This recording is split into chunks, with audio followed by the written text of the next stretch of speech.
आखिर ये जो मेल है वो किस तरीके से बीजेपी के लिए राहत की खबर है। 2020 विधानसभा चुनावों पर अगर नजर डालें तो कुल विधानसभा सीटें जो हैं वो हैं 243 और एनडीए की अगर हम बात करते हैं तो एलजेपी यानी कि चिराग पासवान की पार्टी एनडीए में थी भी और नहीं भी थी, यानी बीजेपी के साथ थी लेकिन नीतीश कुमार के खिलाफ थी। और ये उलझा हुआ मामला आपको अब समझाते हैं।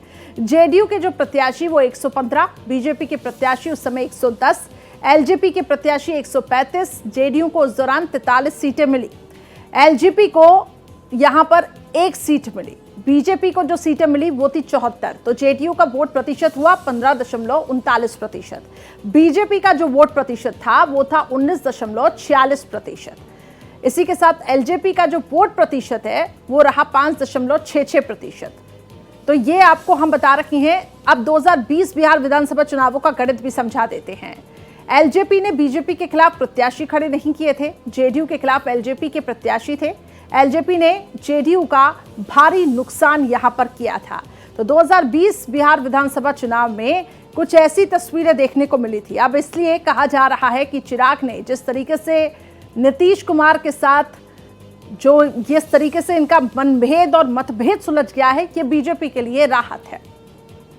आशुतोष कुमार हमारे सहयोगी फोन लाइन पर जुड़ चुके हैं।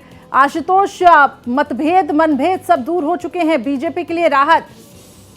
देखिए, एनडीए के लिए राहत कहा जाएगा क्योंकि जिस अंदाज में महागठबंधन के नेता एनडीए पर सवाल खड़े कर रहे थे कि लोक जनशक्ति पार्टी रामविलास के नेता चिराग पासवान और जीतन राम मांझी ये दोनों एनडीए पे दबाव बना रहे हैं और इसी बात का हवाला देकर महागठबंधन के नेता लगातार हमलावर थे। इवन तेजस्वी यादव का भी बयान आया था कि एनडीए में सब कुछ ठीक नहीं है, सीटों के लिए दबाव बनाया जा रहा है।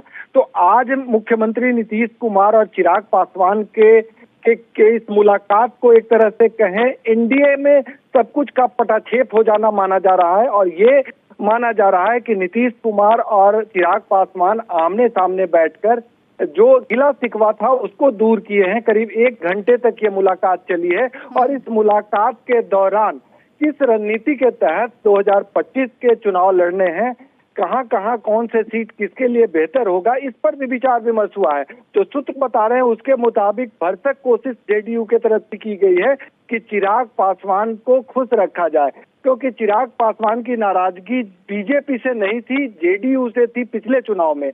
इस बात को ध्यान में रखते हुए जेडीयू के नेता ये सुनिश्चित करने में लगे हैं कि एनडीए के जो घटक दल हैं वो आपस में तालमेल के साथ आगे बढ़े, जिस दल की जितनी क्षमता है उसके मुताबिक उसे सीट मिले और मन मुताबिक सीट भी मिले। तो ये तमाम मसले थे। नीतीश कुमार के इस मुलाकात को काफी महत्वपूर्ण माना जा रहा है और एक तरह से जो महागठबंधन के नेता हमलावर थे उस पर पटाक्षेप हुआ है, उस पर पूर्ण विराम लगा है एक तरह से कहा जाए। हालांकि अभी भी बात बहुत हद तक सुलझता हुआ नहीं दिख रहा है, क्योंकि जीतन राम मांझी और चिराग पासवान की ये कोशिश होगी कि उन्हें ज्यादा से ज्यादा सीटें मिले। 243 सीटें हैं, 2 बड़े दल हैं जेडीयू और बीजेपी, तो इन दोनों के एक बड़े चंक की प्राप्ति के बाद जो सीट बचेंगे उसी सीटों में से इन छोटे दलों के बीच बंटवारा होगा। तो ये रूपरेखा कैसे तय किया जाएगा, ये बीजेपी पार्लियामेंट्री बोर्ड और जेडीयू पार्लियामेंट्री बोर्ड तमाम घटक दलों के साथ बैठकर तय करेगी। लेकिन तमाम दलों की ये कोशिश है कि बिहार विधानसभा चुनाव में भी उन्हें पर्याप्त संख्या में सीट मिले और इस बाबत गाहे बगाहे जीतन राम मांझी और चिराग पासवान बोलते ही रहे हैं। जी, यानी कि आशुतोष, ठीक है, जैसा कि आपने समीकरण समझाया ये ठीक है, लेकिन अगर नीतीश कुमार को देखा जाए तो क्या इसके नाम नीतीश कुमार मुख्यमंत्री होंगे, इस नाम पर पूरी तरीके से सहमति है सभी दलों की?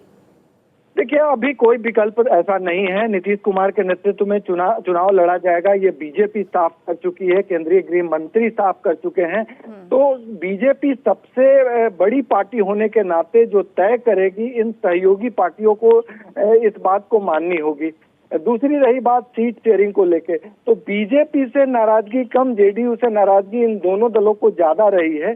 तो बीच बचाव का काम बीजेपी करेगी और आज की भी मुलाकात के लिए जो जानकार हैं वो साफ तौर पे यही कह रहे हैं कि जो हालात बने थे चिराग पासवान को लेकर कि यहाँ सभा करेंगे, यहाँ रैली करेंगे, उसका पटाक्षेप करने के लिए बीजेपी चिराग पासवान पे दबाव बनाई और उसी का प्रतिफल था कि आज उन्होंने नीतीश कुमार से मुलाकात की और तमाम विषयों पे चर्चा हुई। जहां तक नेतृत्व की बात करें तो एनडीए के तरफ से तमाम दल अभी तक ये राय रखते हैं कि नीतीश कुमार के नेतृत्व में चुनाव लड़ा जाएगा और नीतीश कुमार ही हमारे नेता होंगे। अब चुनाव परिणाम के बाद क्या तय होगा ये बात का विषय है, लेकिन फिलहाल एनडीए के नेता के रूप में नीतीश कुमार रहेंगे और उन्हीं के नेतृत्व में चुनाव लड़ा जाएगा। चलिए ठीक है, तो ये क्लियर हो चुका है कि नीतीश कुमार के नेतृत्व में चुनाव लड़ा जाएगा। पुरानी कड़वाहट यहाँ पे बुला दी गई है। चिराग पासवान और नीतीश कुमार की ये मुलाकात, इसके कई मायने निकाले जा रहे हैं और इसी के साथ एनडीए को भी एक बड़ी राहत यहाँ पे मिलती हुई दिखाई दे रही है। बहुत बहुत शुक्रिया हमारे साथ जुड़ने के लिए आशुतोष, तमाम जानकारी साझा करने के लिए।